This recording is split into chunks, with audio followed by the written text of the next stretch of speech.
Why does it feel like the rich are playing the game of life on easy mode while everyone else is running on a financial treadmill? नमस्कार दोस्तों।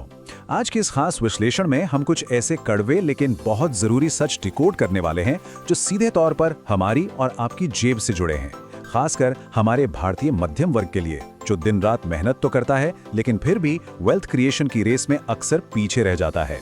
क्या कभी सोचा है कि ऐसा क्यों होता है कि ऊपर बैठे लोगों की संपत्ति रॉकेट की तरह बढ़ती है जबकि आम इंसान के लिए महंगाई का बोझ दोगुना हो जाता है? चलिए सीधे डेटा में गोता लगाते हैं और इस सिस्टम को समझते हैं। कोविड-19 महामारी का वो दौर याद है? उस वक्त का एक चौंकाने वाला डेटा सामने आया था। दुनिया में हर 30 घंटे में, जी हाँ, सिर्फ 30 घंटे में एक नया अरबपति बन रहा था। लेकिन ठीक उसी समय लगभग 10 लाख लोग अत्यधिक गरीबी की खाई में धकेले जा रहे थे। ये सिर्फ एक संयोग नहीं है, ये इस बात का पक्का सबूत है कि बिना अपनी पूंजी या कैपिटल के सिर्फ एक बंधी बंधाई सैलरी पर निर्भर रहना कितना बड़ा रिस्क हो सकता है। भाग 1, महामारी का विरोधाभास और संपत्ति की असमानता। अब समझते हैं कि ये हुआ कैसे। दुनिया भर के सेंट्रल बैंकों ने बाजारों को डूबने से बचाने के लिए करीब $11 ट्रिलियन इकोनॉमी में झोंक दिए। इसका असर क्या हुआ? स्टॉक और बॉन्ड मार्केट्स में एक ऐतिहासिक उछाला गया। महंगाई को मात देने के लिए जिन लोगों के पास सही फाइनेंशियल एसेट्स थे, उनकी वेल्थ तो छप्पड़ फाड़ कर बढ़ी, लेकिन जो लोग सिर्फ वेतन पर निर्भर थे वो पीछे छूट गए और करीब 9 करोड़ 70 लाख लोग अत्यधिक गरीबी का शिकार हो गए। लंदन स्कूल ऑफ इकोनॉमिक्स के फ्रांसिस्को फरेरा ने बिल्कुल सही बात पकड़ी है। वो कहते हैं कि सिस्टम में अचानक आए इस पैसे से कोई नई फैक्ट्रियां नहीं लगी, कोई नया उत्पादन नहीं हुआ, बल्कि जो एसेट्स पहले से मौजूद थे उनकी कीमतें आसमान छूने लगीं। सीधे शब्दों में कहें तो जिसने पहले से सही एसेट क्लास में पैसा लगाया हुआ था वो बिना कुछ एक्स्ट्रा किए अमीर हो गया। भाग 2, संपत्ति का इंजन और थॉमस पिकेटी का आर गणेश जी का सिद्धांत। अब आते हैं उस असली फॉर्मूले पर जो वेल्थ बनाता है। इसे R is greater than G कहते हैं। R मतलब आपके निवेश पर मिलने वाला रिटर्न और G मतलब आपकी सैलरी की ग्रोथ या इकोनॉमी की ग्रोथ। इतिहास गवाह है कि निवेश और फाइनेंशियल एसेट्स पर मिलने वाला रिटर्न हमेशा, जी हाँ हमेशा, वेतन वृद्धि से कहीं तेज होता है। इसीलिए अगर मध्यम वर्ग को वेल्थ बनानी है तो सिर्फ बैंक के सेविंग्स अकाउंट से काम नहीं चलेगा, हमें कैपिटल यानी पूंजी का मालिक बनना ही होगा। इसे एक सेब के बाजार के उदाहरण से समझते हैं। बड़ा मजेदार है। मान लीजिए बाजार में 100 लोग हैं। अगर टॉप के 10 लोगों के पास पहले से ही बाजार के ज्यादातर सेब यानी कैपिटल मौजूद है तो उनके सेबों का ढेर बाकी बचे 90 लोगों की सैलरी बढ़ने की रफ्तार से कहीं ज्यादा तेजी से बढ़ेगा।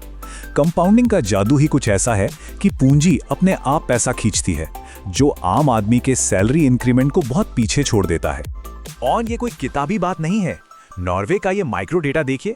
चार्ट में साफ दिख रहा है कि टॉप के 40% अमीर लोगों के लिए पूंजी के रिटर्न और आय के बीच का अंतर बहुत बड़ा है, जबकि नीचे के 60% लोगों के लिए ये एवरेज से भी कम है। जिसके पास सही संपत्तियां हैं उसके लिए सिस्टम काम करता है।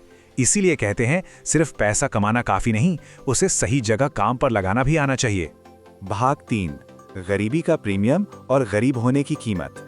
अब जरा स्पेक्ट्रम के दूसरे हिस्से को देखते हैं। यहाँ एक बहुत ही खतरनाक लूप है जिसे पॉवर्टी प्रीमियम कहते हैं। इसका सीधा सा मतलब है कि अगर हमारे पास कोई फाइनेंशियल बफर या बचत नहीं है तो जीवन जीना असल में बहुत महंगा हो जाता है। अमीर लोगों की तुलना में कम पैसे वालों को अपनी बुनियादी जरूरतों के लिए भी कहीं ज्यादा कीमत चुकानी पड़ती है। इसलिए ये बहुत जरूरी है कि हम अपनी आमदनी को खर्च करने से पहले बचत करने की पक्की आदत डालें। होता क्या है कि जब अचानक पैसे की जरूरत पड़ती है तो मजबूरी में भारी भरकम ब्याज वाले लोन लेने पड़ते हैं। एक EMI बाउंस हुई नहीं कि लेट फीस लग जाती है और क्रेडिट हिस्ट्री खराब। थोक में सामान खरीदने के पैसे नहीं होते तो हर चीज थोड़ी थोड़ी और महंगी खरीदनी पड़ती है, और फिर खराब क्वालिटी की सस्ती चीजें बार बार टूटती हैं तो उन्हें बदलने का अलग खर्च। ये एक ऐसा जाल है जिसमें इंसान एक बार फंसा तो बस फंसा ही रह जाता है। और इन सब के ऊपर है एक टाइम टैक्स यानी समय की बर्बादी। कल्याणकारी योजनाओं के लिए दफ्तरों के चक्कर काटना या सस्ते घरों के कारण काम तक का लंबा सफर तय करना, इन सब में इतनी मानसिक और शारीरिक ऊर्जा चली जाती है कि नए स्किल सीखने या आगे बढ़ने के बारे में सोचने का वक्त ही नहीं बचता। भाग 4, पीढ़ी दर पीढ़ी असमानता और विरासत में मिली स्थिति। अब सवाल यह है कि ये स्थिति पीढ़ियों तक कैसे बनी रहती है। नीदरलैंड्स की एक बहुत बड़ी स्टडी बताती है कि बच्चों का आर्थिक भविष्य उनके शुरुआती माहौल से तय होता है। अगर माता पिता के पास अपना घर है तो बच्चे की वेल्थ की दिशा एकदम बदल जाती है। लेकिन हाँ, एक बात और याद रखिए, महंगाई को मात देने के लिए सिर्फ एक घर या सेविंग्स अकाउंट होना ही काफी नहीं है। भविष्य में आय बढ़ाने के लिए हमें लगातार सही एसेट क्लास की पहचान भी करनी होगी। स्वीडन और नॉर्वे में गोद लिए गए बच्चों पर एक स्टडी हुई जिसने जेनेटिक्स वर्सेस एनवायरनमेंट की बहस को ही खत्म कर दिया।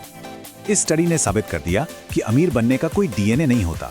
सारा खेल माहौल, सही जानकारी और माता पिता की पूंजी तक पहुंच का है। और यहीं पर एक आम मध्यम वर्गीय परिवार की कहानी पूरी तरह से बदल सकती है। एक सच्ची कहानी से समझते हैं। एक आम मध्यम वर्गीय परिवार था जो दिन रात मेहनत करता था, लेकिन महंगाई की वजह से पैसा टिकता नहीं था। फिर उन्होंने फैसला किया कि वो कैश रिच सुरजीत जैसे एक ऑथराइज्ड और निष्पक्ष फाइनेंशियल एडवाइजर से प्रोफेशनल मार्गदर्शन लेंगे। सुरजीत जी की सलाह से उन्होंने सही फाइनेंशियल एसेट्स में निवेश शुरू किया। आज उस परिवार ने न सिर्फ महंगाई को पीछे छोड़ दिया है, बल्कि अपने बच्चों के लिए एक सॉलिड कैपिटल खड़ा कर दिया है। सही एजुकेशन और सही आय का तालमेल, जो स्टडी के अनुसार 42% असर डालता है, वो उनके जीवन में बिल्कुल सच साबित हुआ। तो क्या अब भी हमें सिर्फ अपनी सैलरी बढ़ने के भरोसे बैठे रहना चाहिए? जब हमें पता है कि ये सिस्टम कैसे काम करता है, तो सिर्फ पारंपरिक बजटिंग से काम नहीं चलेगा। हमें वित्तीय स्वतंत्रता की ओर कदम बढ़ाना ही होगा। सही सलाहकारों का हाथ थामें, बचत की आदत डालें और उस R>G वाले इंजन में अपना हिस्सा सुनिश्चित करें। यह विश्लेषण हमें यही सिखाता है कि वेल्थ क्रिएशन कोई जादू नहीं, बल्कि सही समय पर लिए गए सही फैसले हैं। तो क्या हम अपनी अगली पीढ़ी का भविष्य बदलने के लिए तैयार हैं?